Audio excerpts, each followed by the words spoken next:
గోదావరి గనిలో ఘనంగా Chennur MLA doctor గడ్డం వివేక వెంకటస్వామి జన్మదిన వేడుకలు.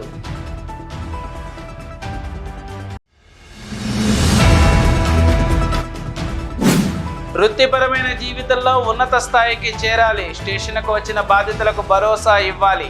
నూతన కానిస్టేబుల్కు సిపి దిశానిర్దేశం.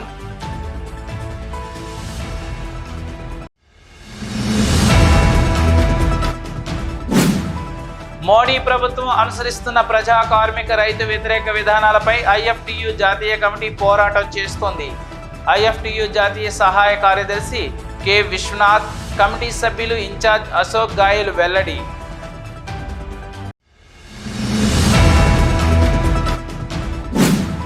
గోదావరి గని ప్రెస్ క్లబ్ బాయ్కి 50 కిలోల రైస్ బ్యాగులను అందజేసిన లయన్స్ క్లబ్ ఆఫ్ గోదావరి గని స్ఫూర్తి సభ్యులు పొల్లంపల్లి గంగరాజు, హేమలత దంపతులు.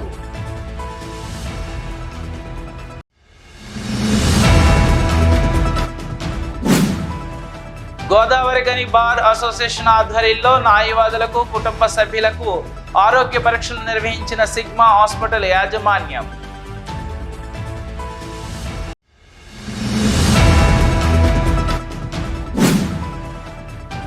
పవిత్ర కార్తీక మాసం చివరి శుక్రవారం సందర్భంగా ఎన్టీపీసీ టౌన్షిప్లో శివాలయంలో కార్తీక దీపారాధన, శివలింగానికి అభిషేకం కార్యక్రమాలు నిర్వహించిన ఆలయ ప్రధాన అర్చకులు రాంపల్లి వామన శర్మ.